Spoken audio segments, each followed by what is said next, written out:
Good evening. I'm Lenny Singletary. For those who don't know me, I am Chair of Community Board 2.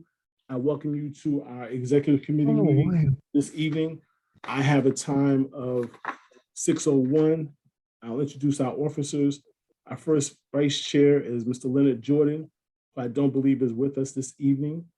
Our second Vice Chair is Barbara Greene. Barbara, wave. Thank you. Our Secretary is Jessica Thurston with the smile and the wave. And as we go through the meeting, you will meet the chairs and the vice chairs of the respective committees. I'll ask that the chairs take a moment to introduce their vice chairs as we proceed with the meeting. Everyone should have a copy of the agenda. For those of you who may be new, I'm going to follow the agenda. I'm going to follow the agenda very expeditiously. And if you get offended, we'll apologize at the end, but we will stick to the agenda. Has anyone had a chance to review the agenda? Is there any modifications or edits that need to be made? Hearing none, all in favor of tonight's agenda, please raise your hand or say aye. Aye. Anyone opposed? Any abstentions? Thank you. Next item on the agenda, has everyone had a chance to review the minutes from our May 22nd meeting? Are there any noted modifications or corrections? If you have any, I would ask that you please send them into the board office. And with that, everyone in favor of accepting tonight's the minutes from May 22nd, please raise your hand or indicate aye. Aye. Aye. Aye. Anyone opposed, please follow the same protocol. Any abstentions, please follow the same protocol. Thank you.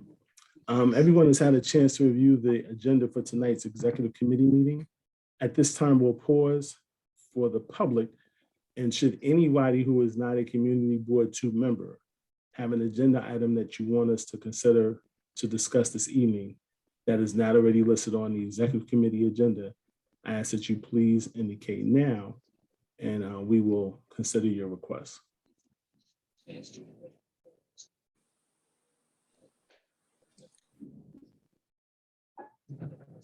Thank you. Moving on to agenda item number 5. So for those who may be new, we generally take July and August off as a community board because it is a lot of work and we believe in a work-life balance. So we try to take July and August off for board members to get rest, unless there are things that require us to have an action item, be it because of time constraints or requirements from other agencies. With that, we allow the executive committee to act on behalf of the full board. And given that this is the last committee meeting of the month, there are items that come up and require us to act upon. Tonight, we have one item, and that item is a ULURP application at 280 Bergen Street. And with that, I'm going to turn over to our chair, Mr. Carlton Gordon, to give us some background and some context on the application. Carlton, are you ready?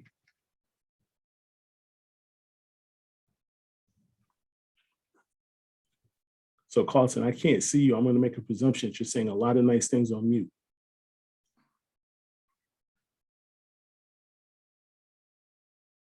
Mr. Gordon, apologies. We muted your mic because there was a little background noise. Could you come off mute, please?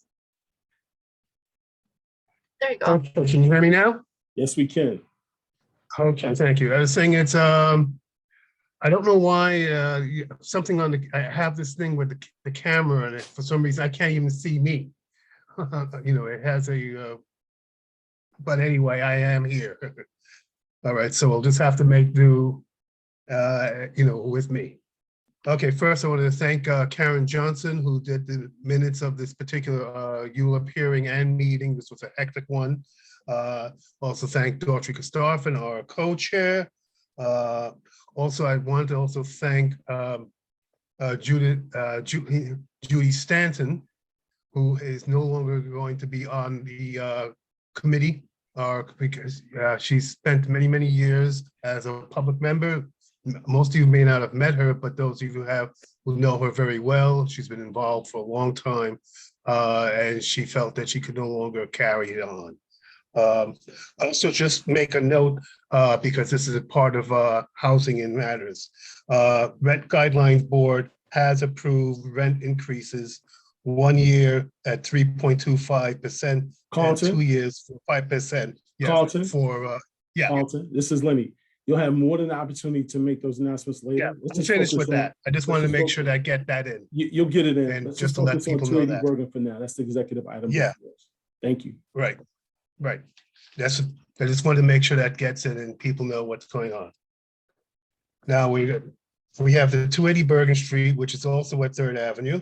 It's a ULURP, 220188 ZMK and 220189 ZRK and CQR 22 DEP 149K. This is a fairly good sized project at 280 Bergen Street, also at Third Avenue. It was basically a request to, it's an old building at this point right now, old manufacturing building at the corner, or that at that location, which has been used for manufacturing, and it's under a manufacturing designation. They're asking it to go to an R7D and a C42, which is basically residential, as you know, a mid-size or good let's say mid-scale residential building and commercial units along Third Avenue. They are looking to do about 302 units, of which 60 were to be affordables or lesser rents. There will be parking, which is one of the things that came up, which was 186,000 square feet of parking space on that one as well. It was to be a mixed use request to do this work to put this up. This is currently right now, as I said, it's a manufacturing. A few things were being made at that location. The owners wanted to get out. They could not continue at this time to continue the business there. And they want to convert it to this residential and commercial units, which they felt would be of help to the city. I mean, to the city, to not only city, but to the neighborhood as well. However, in the discussion that took place, I would say most of our committee did object to it. There were several objections and concerns. The biggest perhaps was the parking, because what the applicants did was to request the amount of parking that normally would be required under the zoning resolution, the over 180, yes, 6,000 in square feet in parking. And it was felt that it was not necessary. But in addition, they felt that the size of the proposal was just too large for that particular location. And especially we got concerns from Howard Collins from the Borum Hill Association. They felt, the Borum Hill Association felt that the proposal was just quite too large for that particular spot, given that especially it's not contextual with the Borum Hill historic district, which goes right along that part of Bergen and Dean, right along those parts, right in there. And you have a lot of small brownstone residences that exist as part of the Borum Hill Historic District right by that location. But in any case, after the large discussion, the committee felt 6-1 to reject the entirety of the application. The committee felt that it was with the parking and with the size of the proposed project, it would not fit with that in that particular space at that particular time.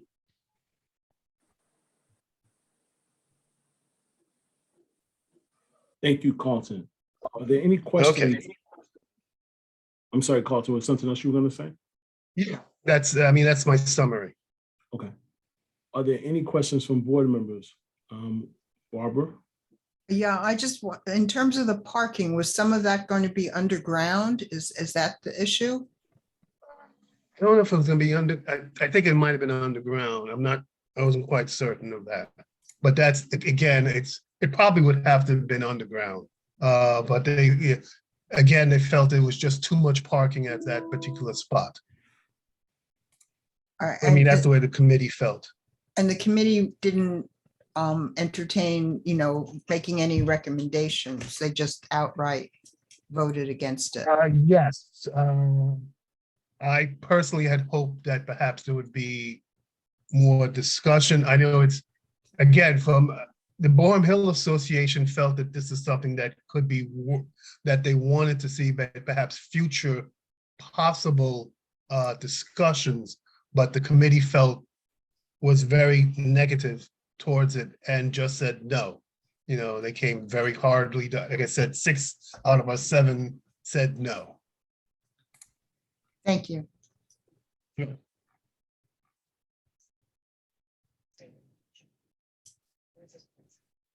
Mr. Smith? I feel like Ms. Blunt may have had her hand up before me, but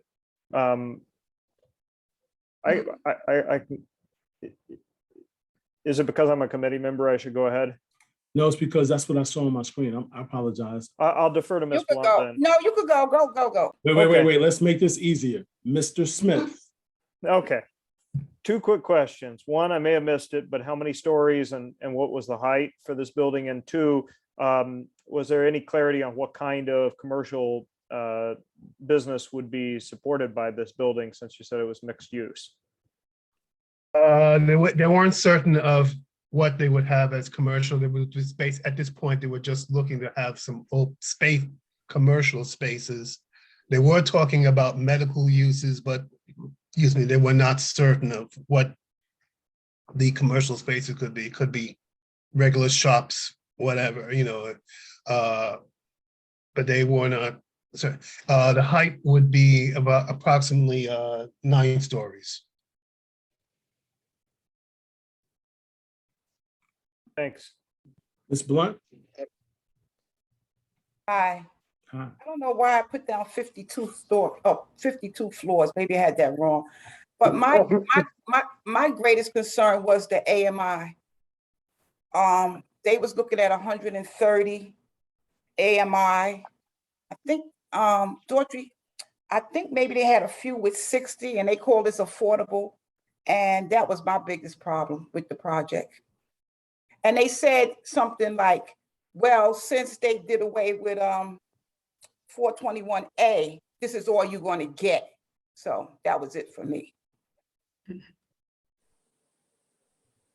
Mr. Singletary, may I make a few comments? Ms. Daughtry. Yes, go ahead. Thank you. I just wanted to add a couple of comments about the meeting as well.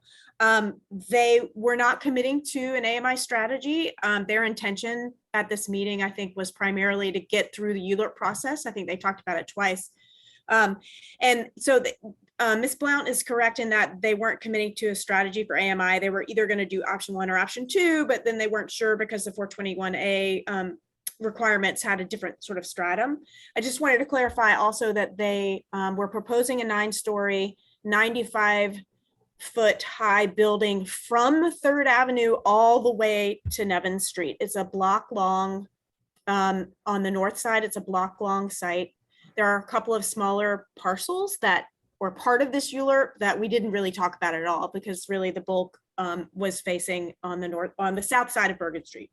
And there were a couple of comments from the community. Housing is super important. We had a lot of conversations regarding that and some brief discussions regarding what makes true affordability. So I think the bulk and the affordability and the parking were the top 3 issues. Thank you, Daughtry. Mr. Flournoy? Yeah, I was just looking at a comment that was sent out in regards to the parking. They were looking for a special permit to eliminate the parking. Is that something that came up? After the meeting, sorry, Mr. Flanoy. So the proposal as presented was more than the required number of parking. We had some debate and conversation regarding the fact that it's in a transit-rich zone, and would they consider removing the parking, and why did they have even more parking than was required? And after the meeting, it appears that they are open to considering that.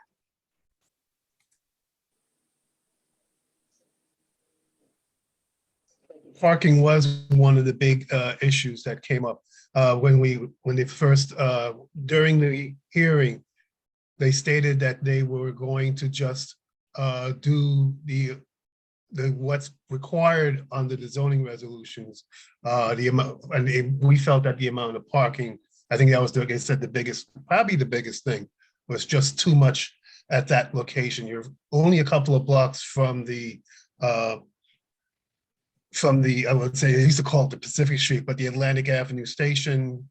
You also have buses that go right along it. There's a bus line that goes, the B65 runs right along that corridor as well, right on that street, as a matter of fact. And you have also the 3rd Avenue bus as well. So you have transit at that point, and the feeling was that that should take priority over additional parking. Are there any other questions from committee chairs or co-chairs? Mr. Flanoy? Yeah, I just want to make sure that Would it be that I'm proper clear to about. have a point of information? Hold on, Jay. Mr. Flanoy? Yeah, thank you. So to be clear, the items that were of objection by the committee were the size of the actual development, the fact of affordable housing, and also the issue of parking. Is that correct? Were there any other Those are the issues? three. Those are the big three. Okay, and the size of the structure was being opposed by, as you said before, the Borum Hill Association. They were concerned with the size of the structure. They felt it was at that point where it's close to the historic district. They wanted to see, they were willing to see something else, a little bit more, I guess they figured contextual. That was their particular word, coming from Howard Collins from the Boren Hill Association. He felt that it wasn't contextual, given that it's right by part of the Boren Hill Historic District. And the committee also felt it wasn't appropriate also, I take it. Yes. Okay, thank you.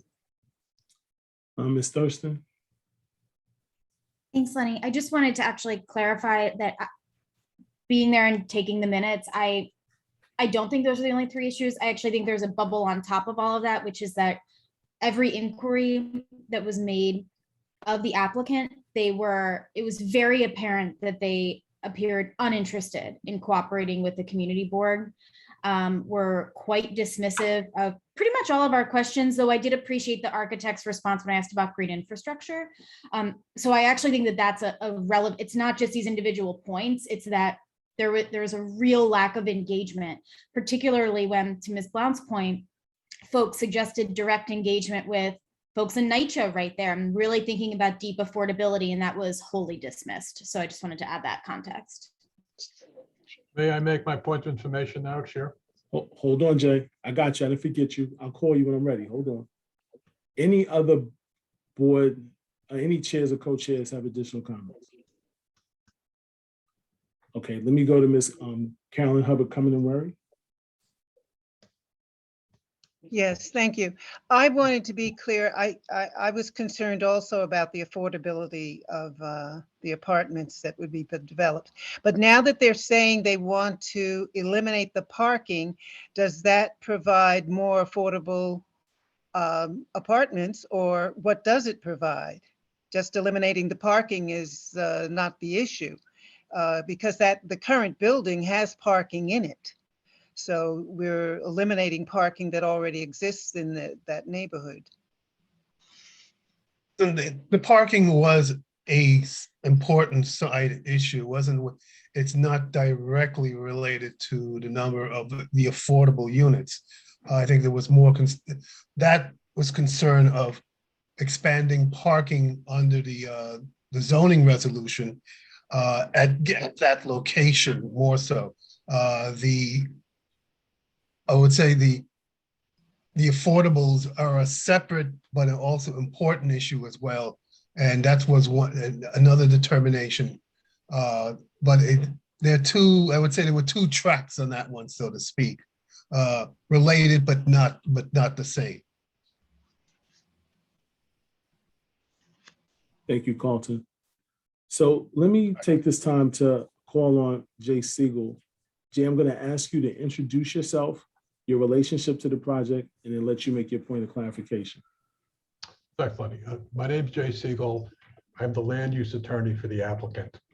And I presented the application before the Carlton's Land Use Committee last week.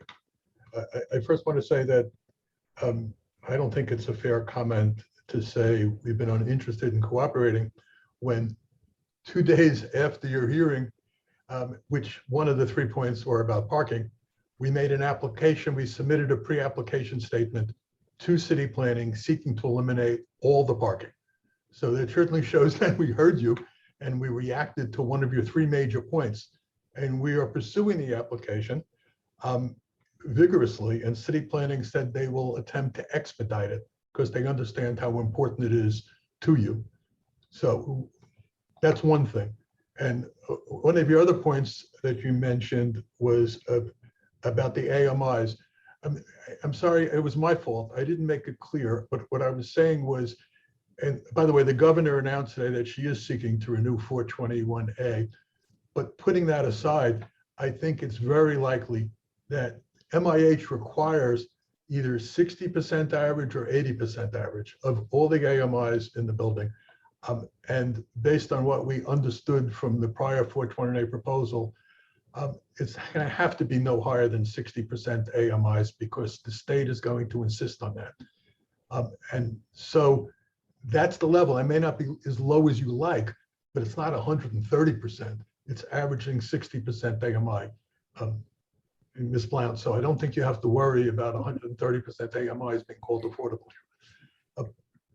Well, that's the, and as far as Borum Hill, what I heard them say was they've said exactly what you said, but they did say if there was deeper affordability, they could live with 9 stories. I mean, I heard them say that also. So it seems, at least to me, that what this comes down to is your board's continued importance you understandably place on low AMIs. And yeah, I understood that in this process, we do have to satisfy you, of course, because you're an important player. We also have to satisfy city planning and the borough president and the council member. I know everybody's going to talk to us about AMIs. And so I just didn't think we could negotiate with you in our first hearing and start talking about AMI levels. We understand it's critically important to the community board, and we understand that we'll be having those discussions throughout the process. I'm sorry if I gave the impression that I was uninterested in cooperating with you. I think our reaction to the parking shows we'd like to cooperate with you, and we hope by the time we're through with the process, you'll think this is a good project you can support. Thank you, Jay. Betty, is your hand up? It is, thank you. Betty Fibers. Yeah, thank you. I appreciate the remarks. I'm still concerned about Borum Hill and the contextual zoning. 9 stories is a lot more than the 6 stories that were approved in a more recent hearing for a project that was a block or 2 away. So I know that the Borum Hill community is looking for not more than 6 stories. Now, since you seem to be in agreement with taking the parking away or working toward that, because we seem to all agree that maybe we don't need as much parking, is there any way to consider less height? You know, you did approve a 8 or 9 story building directly adjacent to us in January on the same block, touching our building for the gas station site. So we're not prepared to change our application for a lower building. We think this building works. And that's our position. I see. Thank you. Any other questions? Hearing none, at this time, I ask for a recommendation to accept, a motion to accept the committee's recommendation. Let me be clear what we're voting on. The committee's recommendation is to disapprove the request for 280 Bergen Street by a vote of 6 in favor, 1 against, 0 abstentions. So moved. I get a second. Seconded. Ms. Thurston, is there any discussion on the motion? Okay. This is roll call, Jessica. I'll let you go. Okay, perfect. Thank you. Let me just scroll up to my attendance. All right. And folks, if you've joined and I missed you after I read through, please let me know. And this is again, 1 vote per committee. So Right. if you're a board member, we welcome you here, but you don't vote on this. So I'm going to go committee by committee in the order in which I saw folks. Barbara, how do you vote? I'm still thinking. Okay, I'll come back to you. Thank you. Wait, hold on. I'm sorry. With all due respect, that's not how this works. Okay. Barbara. Okay. All right, I'm going to abstain. Okay, next. Okay, I am next on my list. I am in favor. Sid, how do you vote? I'm gonna let Esther vote for the committee. That's not how this works. Sid, Okay, then I vote for the, people, we're not new at this. Come on, let's I not do voted this. yes. No, I'm talking about in general. Let's not do this. We're not new to this. Let's go with the But flow. It's Sid, are you unanimous against? call. Make a vote. Sid, what are you against? The motion or the I'm application? voting for the motion. Okay. Bill, how do you vote? Yes. Okay, Carlton, how do you vote? Carlton? Oh, God. Yes, you hear me? Yes. Carlton? Yeah. Yes. Do you vote yes? You got me? Yes. Betty, how do you vote? Yes, to approve the committee, to disapprove the ULURP. Thank you. Brandon, how do you vote? Yes, and in favor of the motion. And then Lenny, how about you? I recuse. Okay. Did I miss any committees? I think I got everyone. Esther, you're a vice chair. Oh, I can't. 1 vote per committee. And Mr. Jordan is on. Oh, Mr. Jordan, hi there. How do you vote? Hi, I abstain, Jessica. I came in a little late, so I abstain. Okay. 4, 5. Okay, we have 6 in favor, 2 abstentions, and 1 recusal. So the motion carries. Okay. Thank you.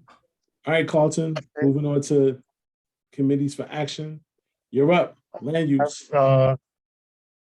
Do we have the, are we going to do the LPC Landmark Preservation Commission applications?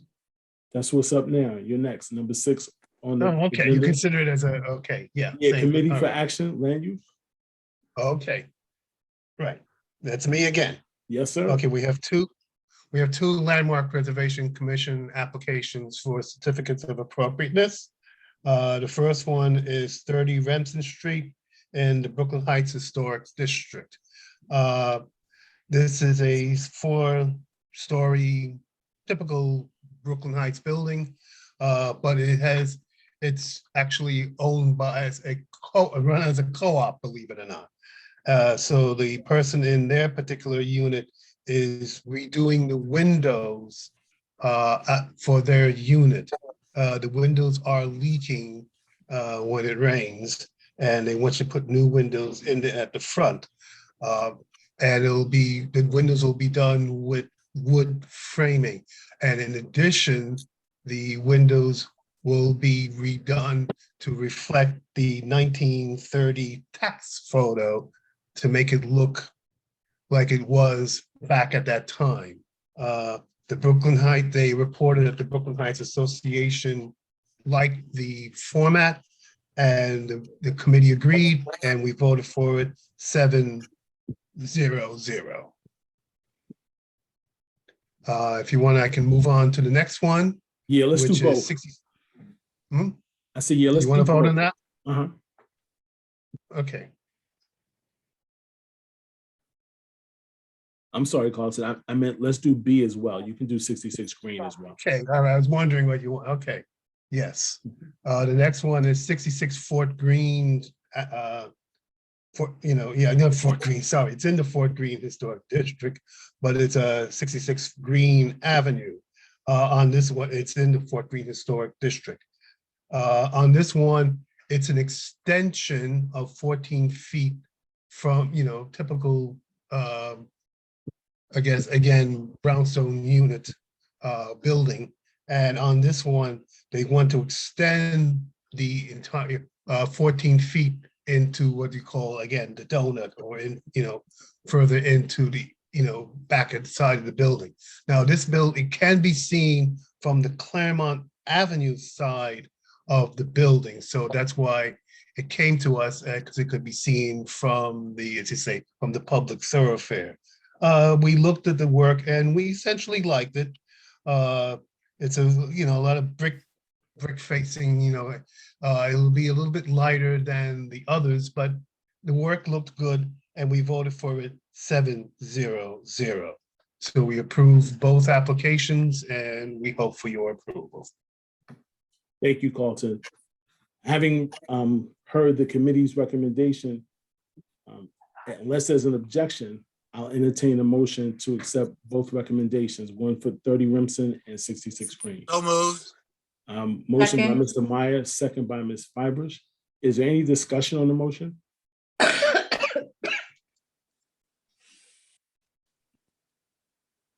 Hearing none, all in favor, either raise your hand or say aye. Aye.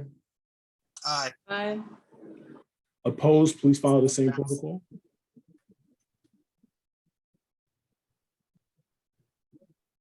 Mr. Jordan, my computer froze. Was your hand up for, Yeah, I was gonna ask the same question. Yes, my hand was up. Yes. for, In favor,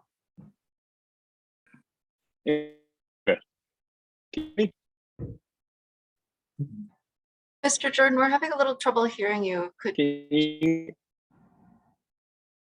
Okay, wait a minute. Let me just see. so Lenny, hold on. If you're in favor, just give me a thumbs up. Were you in favor? Okay, good. Got it. All right. Technology at its best. All right. Anyone opposed, please follow the same protocol. Okay, great. Anyone abstain, please follow the same protocol. All right, great. Thank you. Next item on the agenda item number 7, committees to report. We'll start with economic development and employment. Thank you, Mr. Chair. Currently, right now, Denise Peterson is my co-chair and Catherine Gilman is my secretary. Beginning of the month, we actually went over the final details of the statement of district needs, and currently we're finishing that up. Other than that, I met with a couple of the Downtown Brooklyn Partnership with the different meetings that I had with that. And for the most part, it's been quiet since then, and I'm looking forward to the summer. Thank you. That's it. That's my report. Thank you. Next committee is finance and personnel. Hi, everybody. My name is Leonard Jordan, Chair of the Finance Personnel Committee. I'd just like to mention, and I didn't mention this before, our last meeting was in May, and we had presented our budget at the May general meeting, and also it was passed. But Mr. Brandon Smith is our vice chair, or our co-chair. I forget which one it is. I guess it's co-chair or vice chair. Anyway, for the Finance and Personnel Committee. So I just wanted to make sure that everyone knew that. That's it for me, Mr. Chair. Thank you, Mr. Jordan. Next committee to report, Health, Environment, and Social Services. Good evening, everybody. It seems like a lifetime ago when we had our meeting back at the beginning of the month. It was a good meeting, but we mostly heard from liquor licenses, which were presented at the general board meeting. This was June 1st, so 26 days ago. We spoke about a high COVID rate, which seems to have declined a little bit since the last time that we met. We spoke about our statement of district needs, which we're hard at work on. And we also spoke about the health fair that has now occurred. And I just want to give a brief report about that. We had a really wonderful event on Saturday of this week with at Commodore Barry Park with a number of different vendors and services and informational materials. And there was a panel discussion on maternal health that I think went very successfully. And a lot of people came out from the community, community leaders, elected officials. We had, I think, a very good overall event, and my congratulations and thanks are with many board members and others who helped put this thing together. Notably, Latrell Masso, it was her idea, and she probably put forth the most effort out of anybody. I'm really grateful for her, and some of my other committee members, Monique Cumberbatch and Lindsay Ihorn, as well as my co-chair, Ms. Nicole McKnight, also were instrumental in a lot of the planning. And cannot forget Mr. Nick Ferreira, who took photos all day long at our event. I appreciate that. And Mr. Singletary, whose support was critical to make sure that this got off the ground and was carried throughout. So I probably have a number of other people to thank as well too for such a wonderful, successful event. Hopefully it's the beginning of great things to come, but it was a solid first start on having an event actually in the community, and in between blood pressure checks and prostate screening and different types of services that we were able to provide. I think we did what we really sought out to do with this event, and hopefully we can do more things like this in the future. I think that'll be it for my report for the evening, but happy to take any questions. Thank you. Next committee to report, Parks and Recreation.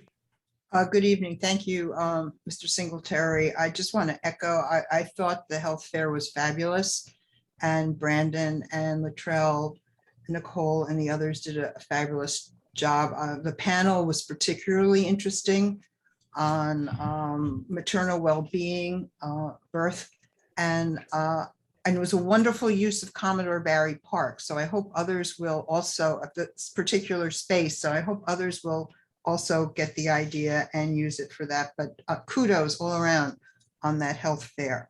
The Parks and Recreation Committee, Andrew Lastawecki is my co-chair. He's on the meeting this evening. We met on June 13th. We had a very busy meeting. We started with our annual presentation from the Parks Department, giving us an update on capital projects. As you can imagine, many projects are still delayed as a result of COVID. We heard about Susan Smith McKinney Stewart Park, which is about to open. I was a little bit delayed. Commodore Barry Park, the work on the ball field there has been delayed a bit. There's going to be work on the comfort stations. There's work ongoing, I believe, at Fort Greene Park. The Cadman Plaza War Memorial, they completed a while back in the fall the ADA accommodation changes, and the next aspect is to work on the interior bathrooms, which will be starting hopefully this summer. Kyler Gore is the design process is finished, and they're now looking at the procurement phase, and construction is slated for spring 2023. Green Playground, the work there being done, the upgrading of the playground is also slated to start in spring 2023. Our next presentation was on Brooklyn Bridge Park. Those of you who are familiar with it know that there is an entrance at Pier 1. They feel that it's a congested entrance and it doesn't work efficiently or productively, and they have undertaken an extensive redesign of that entry. There's going to be, you can see the pavilion surrounded by beautiful trees. There will be bleacher seating. There'll be a larger entrance to the park, a better entrance to the bike path. And this work is slated to be completed within 2 years. And it looks like it's going to be also a much more interesting entrance and to the park. We also heard about the Bridge Plaza Community Garden, which is located at 163 Concord Street. It's near the entrance of the Manhattan Bridge, and it's at the corner of Bridge and Concord. They have funding to redesign their garden. It's a small garden. They work in tandem with the neighborhood and the local school. And they're in the process of finishing the design process, and they hope to start construction in the fall with a target opening next summer, 2023. We also at the meeting continued our discussion about the statement of needs. And we also heard well, 2 things. One, I think a lot of people will be happy to hear that there is going to be a holiday market at Columbus Park this year. Similar to the one perhaps at Bryant Park, the same people who do Bryant Park, Urban Space NYC, which is a private organization, is planning that one. They already have, I think, all the approvals they need. And they're going to feature local vendors. And it sounds exciting. And that should be right after Thanksgiving through Christmas. So start saving now for doing your shopping there. And our own Betty Fibish gave us an update to tell us about the city council is looking into creating a task force on school gardens. And Betty promises to come back to give us more information on that and the updates. And we're hoping for some new members on the committee. We've lost a few members this year towards the end of the year, and we hope with the new members on the community board that we'll be fortunate enough to increase our ranks. Thank you. Next committee, Transportation and Public Safety. Good evening, everyone. My co-chair is Esther Blount, who is here. Also, John Quinn takes the minutes. We had a very long and not particularly satisfying meeting. The meeting lasted almost 5 hours. The first presentation was from the MTA about York Street. And, you know, this is something that we've been pushing for years, literally years, to get a second entrance out on York Street.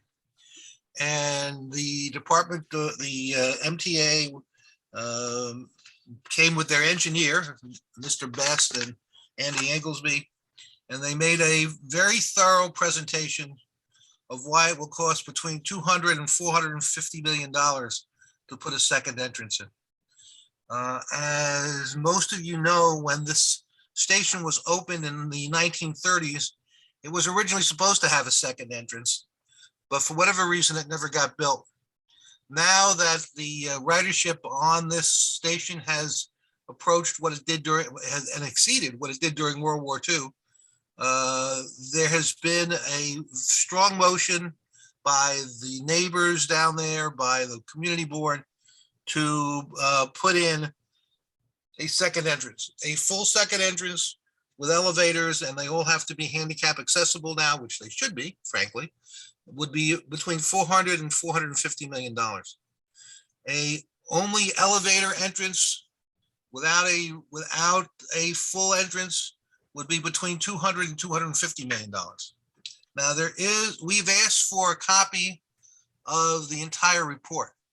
We asked for, we told Mr. Englesby that we were going to make a FOIL request.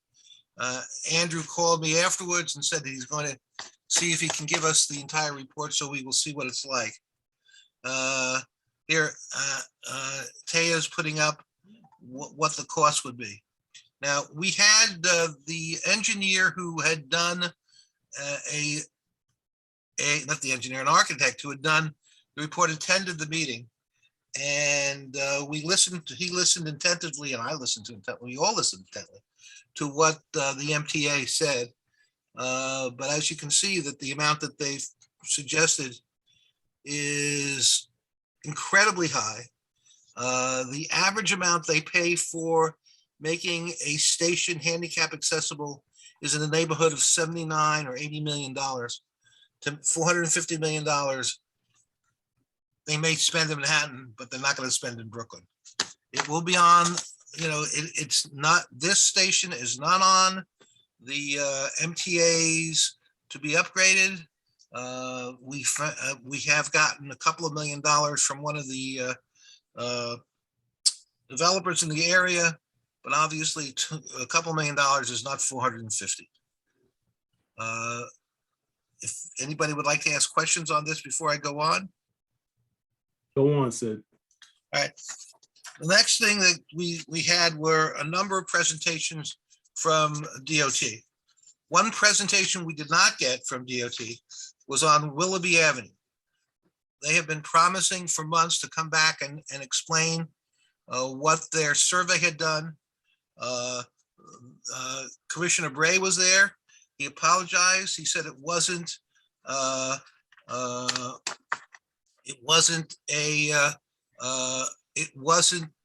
anything to do with the community board. It was something to do with the DOT, but they were not prepared to make any presentation on Willoughby Avenue survey at that time. So we moved on.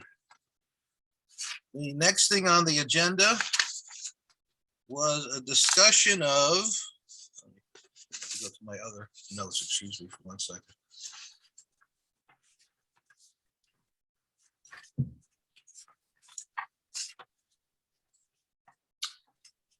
The next presentation, which was out of order because we done it, was on the DOT Ashland bike lane enhancements.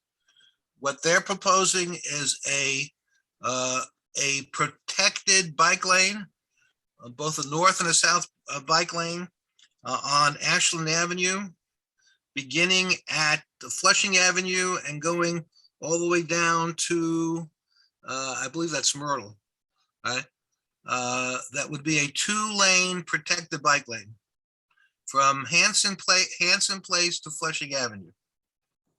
They made an extensive presentation on this. They would reset the street. They would put a protected north-southbound lane on the west side of the street. It would not remove significant parking. It would remove but they would also make it, wouldn't they make it one way? You have the next part of the survey that would show that part of it would be made into a one-way street. No parking would be removed, but they would add a protected bike lane, protected by Jersey barriers or by the plastic thing, but it would be a fully protected bike lane. This was still a preliminary plan, so they did not ask for a vote on it. We asked them to come back so that we would be able to vote on it. And a number of questions were raised. We asked them to consider extending it down to Navy Street, where they had and make the 2-lane protected bike lane on one side of the street all the way down. And they said that they would consider it. The next thing that was presented was the Park Avenue Ingersoll houses safety improvements that would make a crosswalk and some other improvements to make it safer for pedestrians. They had, the presentation was made by the pedestrian unit person. This shows some of the extension changes that they've made. This is a change that they've made already, but there would be another change made, and that they would make it better for the pedestrians. Again, they had not had a final plan, so we didn't take a vote on it. Then we had another presentation on the Gates Avenue pedestrian plaza. This has been presented before on the triangle as a result of the girl who was killed in a traffic accident there. We've had discussions about this before. Originally, they talked about taking away 8 parking spaces.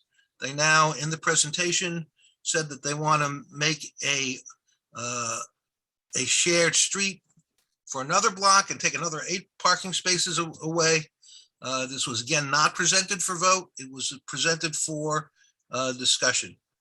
And the last thing was the DOT making a presentation on the BQE repairs for both span 4, but also a discussion of all the changes in the BQE that are going to be made.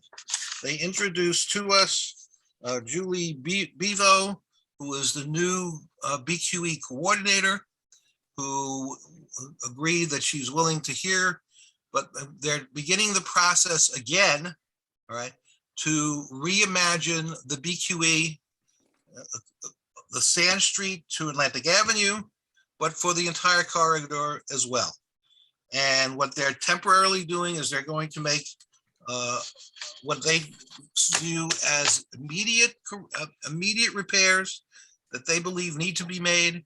It will result in the closing of the, and here's some pictures of what it would. It would, and these are this begins. The wall repair, I think, has already been made, but it's a big repair at span 34, which is at Clark Street, and span 4, which is at Great Court. What they would do in order to do this, they would have to close the BQE for a number of weekends, but they don't believe that they're going to be ready to do that until next year, until 2023. And that while they've just begun working on what would be needed and how many, they view that it would have to be closed at least 2 weekends completely from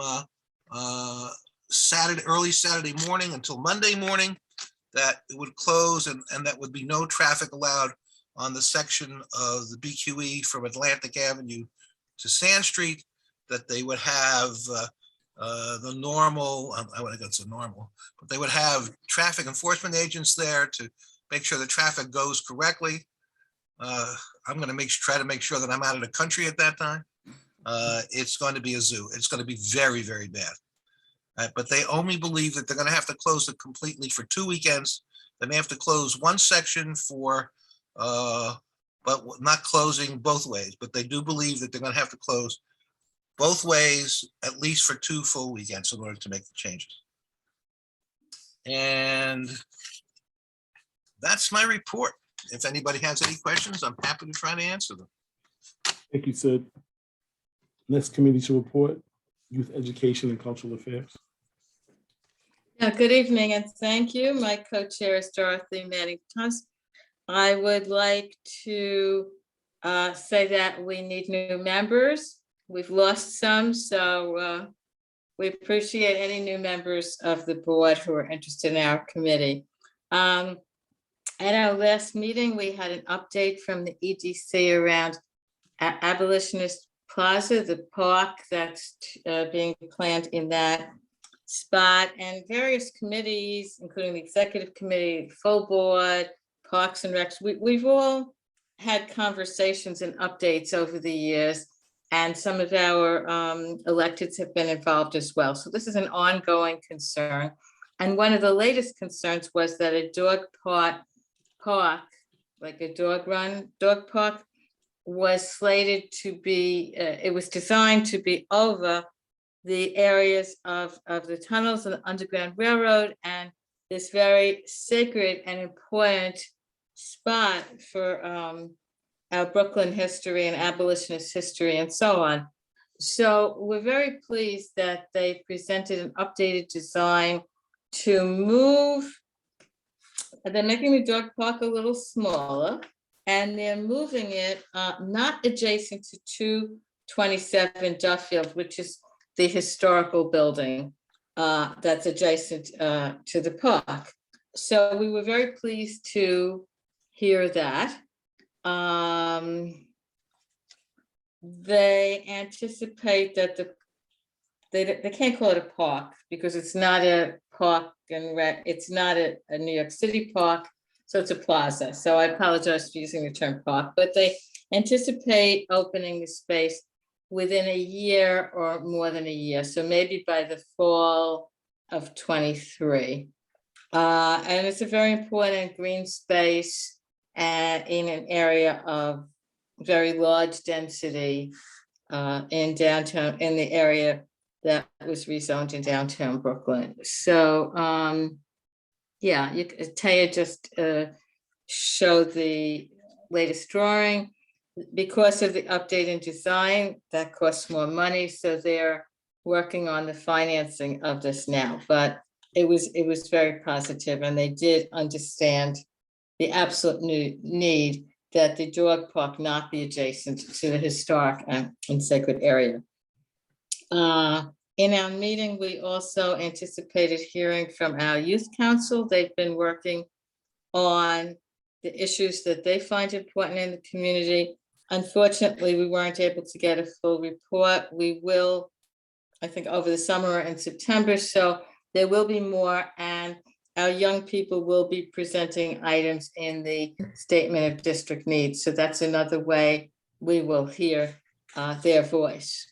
We've also been working with the superintendent of District 13 in conversation about what some of the budget priorities might be with the schools. And he's been very receptive to the conversation. However, today there was a press release. He's being assigned to another district. So we will start building a relationship with the new superintendent of District 13. So that is my report. Thank you, Betty. Thank you. Moving on to agenda item number 8. So just a few things. I'm also going to make a change to the agenda because this is my error. As you all know, Mr. Smith represents us on the Atlantic Yards Pacific Park. And generally I carve out time from my report for him. So we're going to do that. The agenda doesn't reflect that. That's my error. But we'll do that at the conclusion of my comments. And the community forum, which is agenda item number 10, will be that for non-community board members. So with that, let me first start with saying thank you. I appreciate and thank all of the chairs and co-chairs, and quite frankly, all of the community board members, but a special amplified thank you to the chairs and co-chairs. It is not easy to chair the community board. It is not easy to sometimes deal with some of the issues that come before us, particularly in some cases where we don't have the best cooperation with the aligning agencies that marry with the committees that we have. And so that doesn't fall short on me. I want to say thank you for that, but I also want to thank the public at large, because I appreciate the passion in which the community comes and they advocate for things that are important and sometimes provide information to us that we're not necessarily aware of. So I think it's a mutual appreciation of things that I'm communicating at this time. However, I do stress, and you've heard me say this before, we do that with respect. And I'm not indicating that we haven't had instances where passionate issues may sometimes get the best of us, but we have to do it with respect. And so I just continue to ask that we not only respect the community, but we respect our chairs and co-chairs. You know, I don't always have the luxury to be at every meeting, but I do make the time to look at every recording. And so I'm gonna amplify that one more time. Respect is a requirement, not an option, from all of us that are engaged at CB2 for both the chair, the co-chair, and the community. We get a lot more done that way. So again, to not lose the initial point, thank you. I appreciate everyone and what you do to lead us. I do want to make a point, because as I pay attention to the chat, I think there's been some confusion about how the agenda works. And in fairness, we're still trying to figure it out too.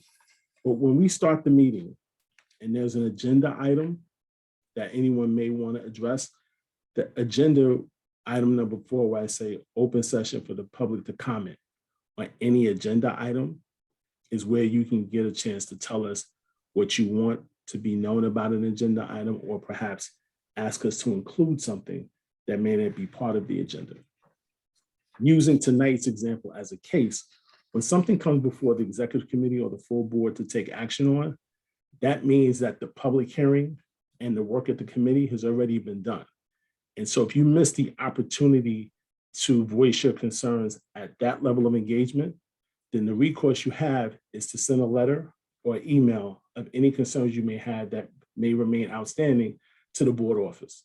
And what we will do is we'll consider those comments and our overall response to the agency that's appropriate for the item that's being addressed. Lastly, there's still an opportunity for the community to engage during community forum. And so don't think all is lost if you didn't get a chance at the beginning. There's still a piece at the end. And this was brought on a little bit by audit finding from the controller's office, but also, the latter part of it is something that has always been a tradition of community board too, where we want to hear from the community. It's really why we come together to do the work that we do. The next thing I want to mention is as we are still engaging and working through the summer months, it is still the intent of the office and, in the role I serve as chair, to make sure that we can take July and August off. However, if items press and come before us that require us to reconvene, we will, and we'll do so under the resolution that was passed at the previous general body meeting. Lastly, as evident, the notion of executive order, which allowed for us to have virtual meetings like we're conducting now, is a fluid process. So while we think in some cases, oh, we have to go back to in-person meetings, then before you know it, voila, oh, you can continue to keep going. And so we don't know. The current order expires on July 14th. That's not to say that it couldn't be extended. When the governor brings the session back to order, there could be an opportunity for the executive order to be extended. We don't know. And conversely, the mayor's office could also extend an executive order. And so I wouldn't get caught up in so much as to when the executive orders expire. What I encourage you to do is continue to pay special attention to the office. And then my final comment before I turn it over to Mr. Smith to give his update is I cannot say thank you enough, even if I wrote it in all caps or put it on a skywriter, to Taya Muller for the way that she has managed the board office. Taya, thank you so much for your dedication, what you have done to get us to this point. I'm sure when you take vacation, and you will take vacation if I have anything to do with it. Okay, and we will tell Sid to go on mute, and we will take time to relax and decompress and really appreciate how much we need the office and for what they do. And so when Tay, you do go on vacation, so I'm making this public announcement, do not check your phone, do not check your emails. We will suffer through your vacation. But I want to say thank you for all that you do. So with that, let me pause, turn it over to Mr. Smith. Mr. Smith, thank you for giving us our update for Atlantic Yards, and the floor is yours. Thank you, Mr. Chairman.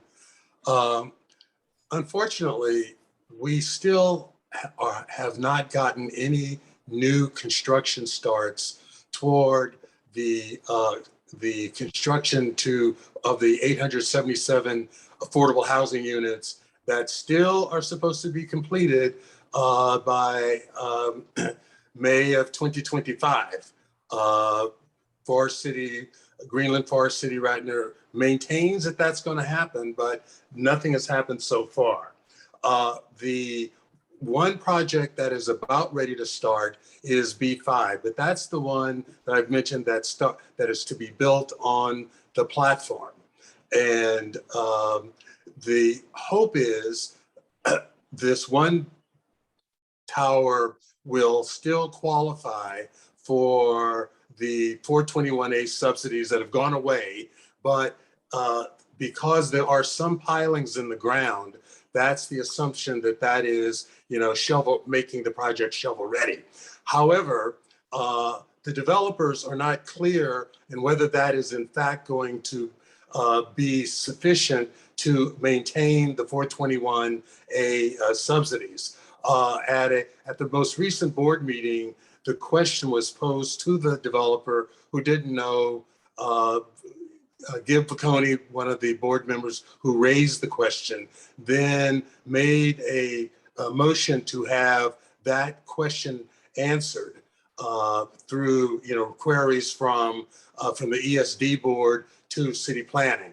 And so we don't really know what's going to happen there, but hopefully that is going to at least be a portion of that 877 units. It would just be a minor portion.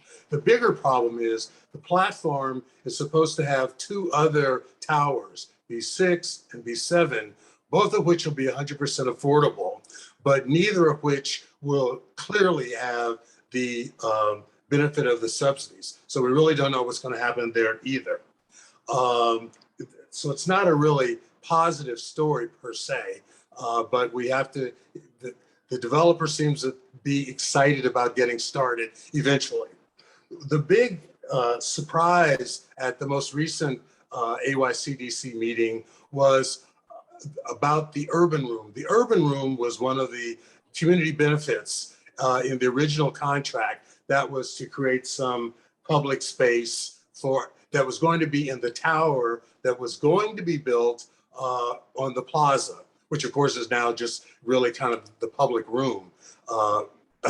The developers did not seem to know that urban room was to have been completed by May of this year, May 25th. And if not, then that portion of the project was supposed to be considered to be in default, and there was a $10 million fee for that. The expectation is, well, first of all, neither the ESD folks or the developer could comment on that. In a subsequent conversation between Assemblywoman Simon and the developer, the expectation is nothing is going to happen per se. And so, and we're not going to, but the community really wants to go after the dollars because they are in default, and that the supposed urban room being the open space on the plaza should not be a substitute for what was going to be an indoor facility. So that is one of the main issues that's out there. In that regard, because it's a default on Thursday, June 30th, the Brooklyn Speaks is going to hold a press conference on the plaza about the urban room default and its concern. And at that point, it's also going to introduce the local control legislation that we've been talking about. It's going to be called the Atlantic Yards Governance Act. And it would be a public benefit corporation, essentially having all of the powers of ESD. And it is modeled on what several years ago, Assemblyman, the Assemblyman had worked on with Brooklyn Speaks, and we just changed that around. Mr. Jeffries, I'm drawing a blank there. He had, along with Brooklyn Speaks folks, had started working on local legislation, local control legislation. And so the Atlantic Yards Governance Act is really an update of that, and that's going to be introduced all in the context of this will be one of the ways, if we can get it approved, to really have more local control of the project and try to move move the project forward.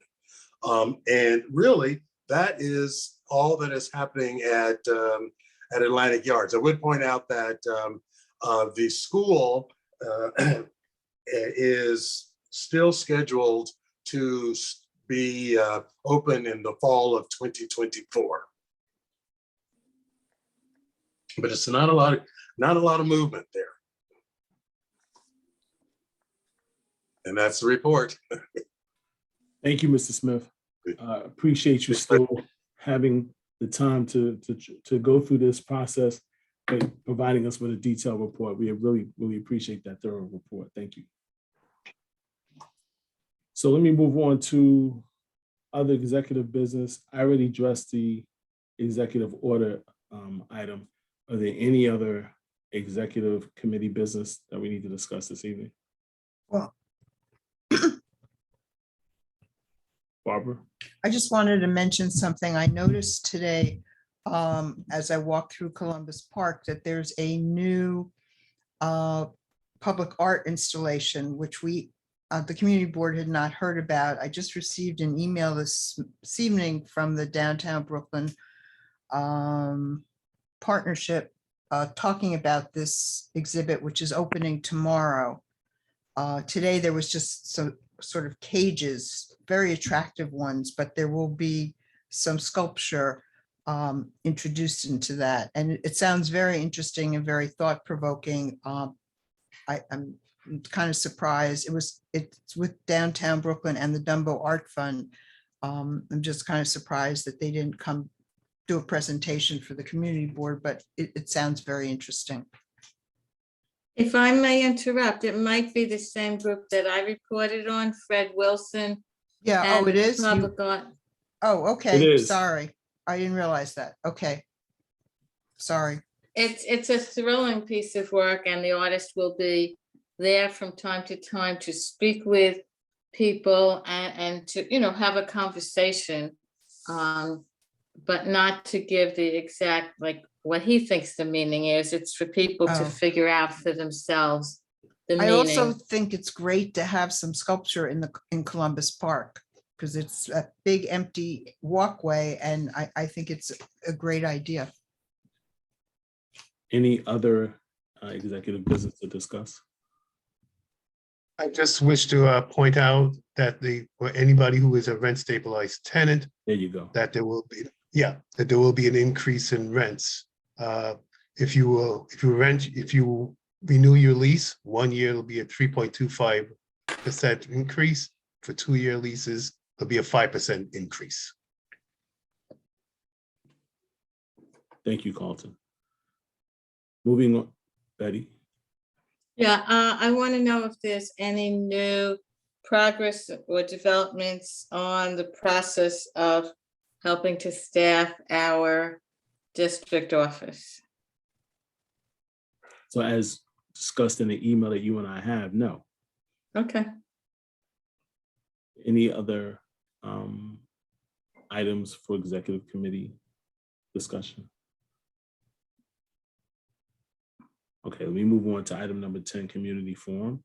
So this is where we set aside time for non-board members to bring up concerns or items that they want us to address, or things that they have that requires our attention. I would ask to make things a little easier if you would just put your name in the chat so we know who to call. And then I remind you that if you could keep your comments to 2 minutes, that would be greatly appreciated. If we get way beyond that, we will ask you, we will just turn your mic off, but we appreciate you cooperating with us in advance. So if you could just put your information in the chat, that would be helpful. Let me start with John Duke. Yes. John,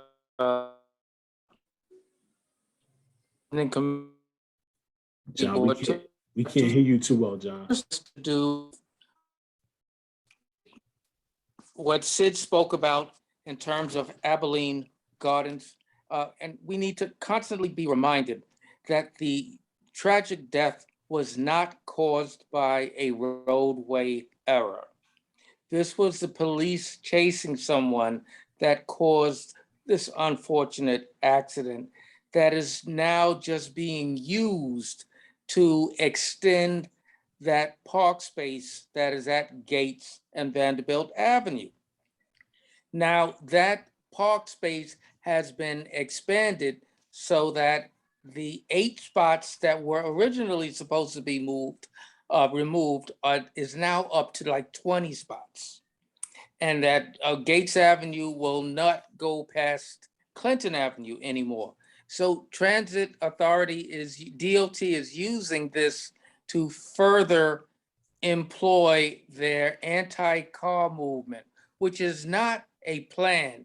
It is simply to make it difficult for cars in downtown Brooklyn. And we need to understand that, and we need to make DOT give us a plan that doesn't just cause the removal of cars. That's all we've gotten. The other item I did wanted to mention, Betty, in regards to your Duffield Street, is that Community Board 2 as a community benefit in 2004, asked for a public bathroom downtown Brooklyn. That public bathroom was supposed to be in the Duffield Street Park. And Betty, as you know, it was not included in the plan. That's it. Right, and we did bring it up again, yes. And we continue to bring it up and got the support of Councilmember Ressler. So fingers crossed, more to come there. Ellis? Thank you. I'm Ellis Scope, a new board member. I don't want to go on and on about Gates Avenue, but it just so happened that yesterday I bumped into my neighbors who live in the condos on Gates, who are up against that area where they're supposed to extend the park. And the people there mentioned to me that on that side of the building actually are all their bedrooms. And so when we frame the conversation about parking spots, it's one conversation. But what really is happening is that there's a potential for people to have like a lot of activity outside of, right outside their bedrooms. But that is not why I raised my hand. I raised my hand because I'm a new board member and I don't have a committee.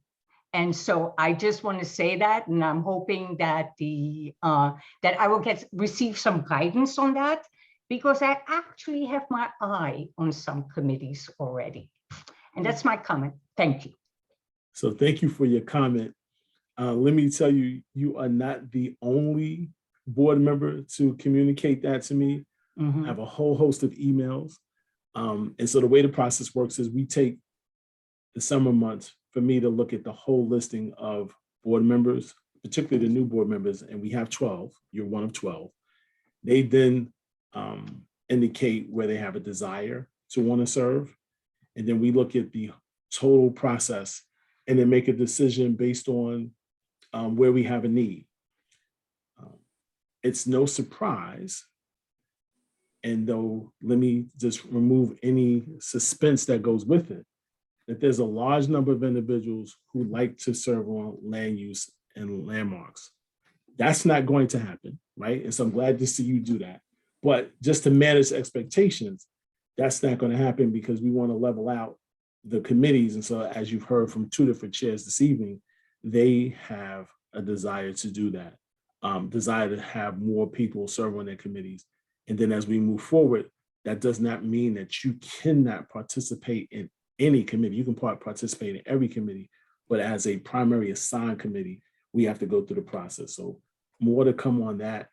Again, welcome. Thank you for coming out tonight. And I'm sure you're going to be a successful board member.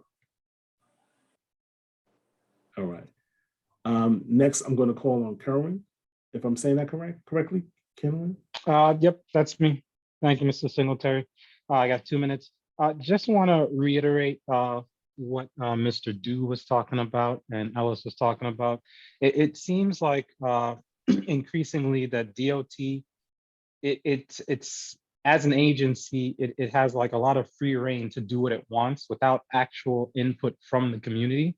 And if the community board is actually supposed to, at least somewhat represent the community's interest, I feel it's troubling that some of these surveys that they put out that they claim are in favor and support of some of these projects, they're a little biased, and a lot of the members, a lot of the community members who live in, for example, Gates Avenue or the Willoughby Avenue open street area, it's almost like, there's a small subset of the community voting for these things, while the rest of the community is kind of just sitting idly by and just accepting it as it goes along.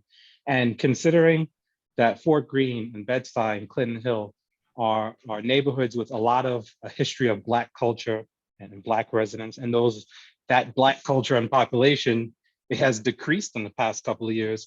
I kind of find it troubling that more and more and more, we're not hearing from these residents. We're not taking these residents' thoughts and opinions into consideration. And we're just plastering surveys that say, the community is in favor of it.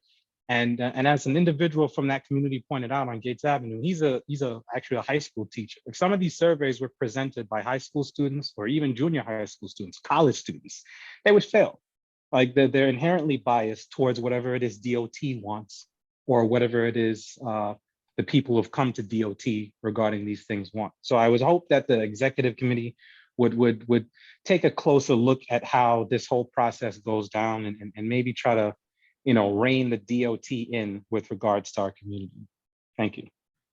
So listen, before I call on the next individuals for comments, for as long as I can remember being a member of the community board, the one agency that has always brought about comments, has always been a challenge to work with, is the Department of Transportation.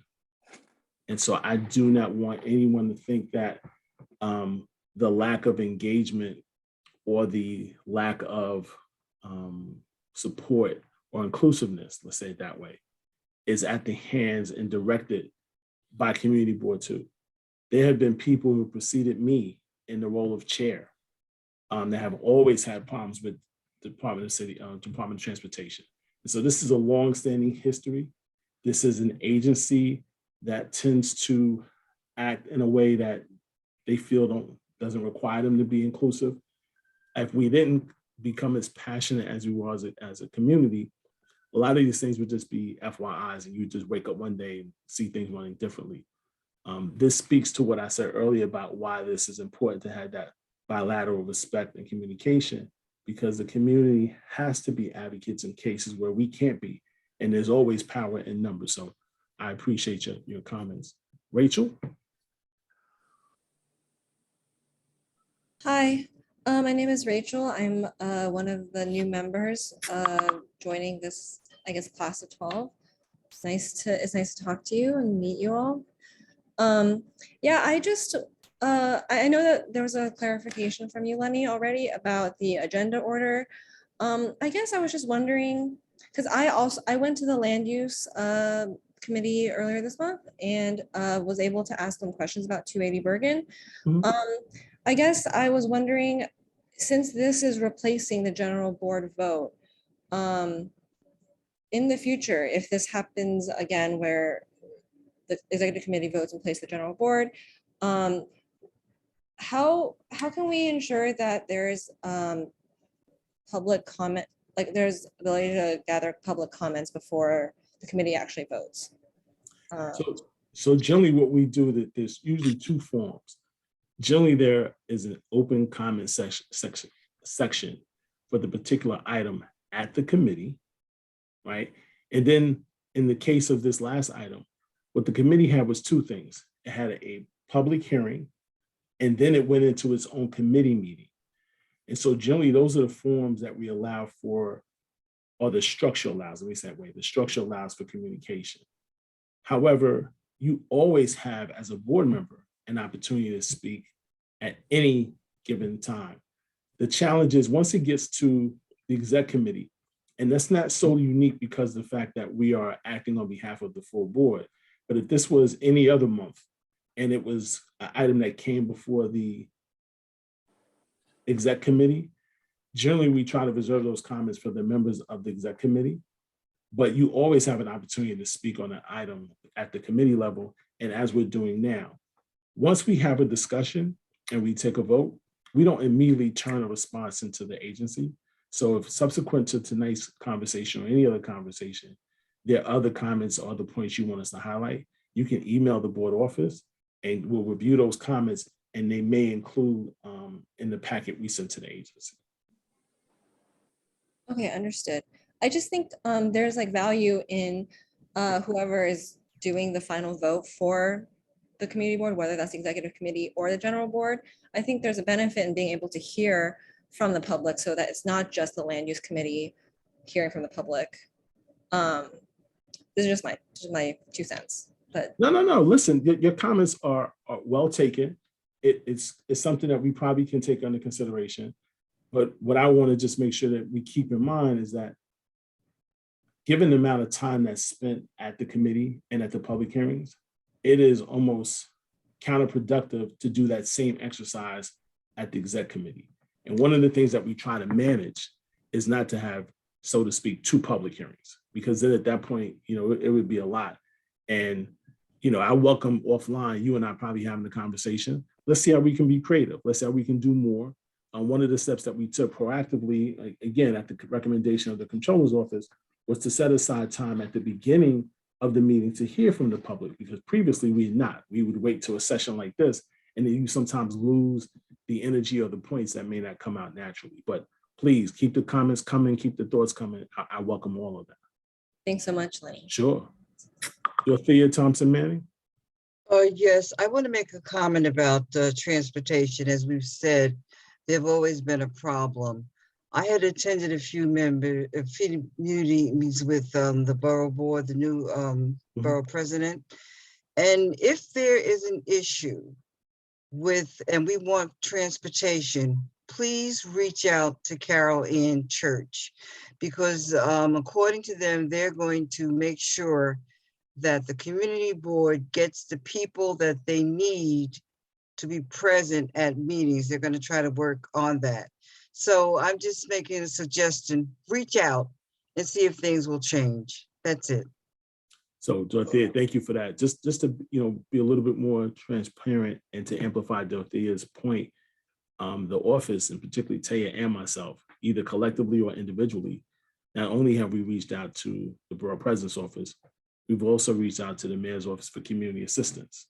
Okay. We've gone through multiple channels, and it's still the age-old problem. So I think your comments are well taken. We continue to try to work with them, but it's just a lot, because DOT, you can have individual conversations, and sometimes they're present. It's hard to judge whether they're listening, but Right. the action in many cases is sometimes just null and void. And that's what we're looking for, the action. We want to Right. just talk. We could just all face a wall and talk all day. We want action and more collaboration and engagement. And that's the piece that just seems to be missing. So, Well, that's again, supposed to be in the works. So I just want to put it out there. And yeah, it doesn't hurt to try. no question. And because I love everyone on this phone, nobody hold your breath. But I agree with what Dorothea is saying. Thank you. You're Bye. welcome. Anybody else? Well, listen, I thank you all for participating tonight. Any board member, any new board member, any community member under the sound of my voice, if you have any comments or any thoughts that you want to share with me, please email me, call the office, and they'll get you in touch with me. I hope everyone has a great summer. I hope your backgrounds look like Mr. Smith and Mr. Jordan in reality. And please be safe. And again, it bears repeating, Brandon, I give credit to you and the fantastic team for an outstanding health fair. It was great to get it off the ground. Again, there's nothing wrong with starting something. If anybody has complaints, that's fine. We'll deal with them in a small box, but suggestions for making things better are always welcome. And my hat off to you, the committee, Latrell, everyone. Fantastic job. Have a great summer, everyone. We are adjourned unless there's any objections. Motion to adjourn. So moved. Second. Okay. Good night, everyone. Good night, everybody. Good night.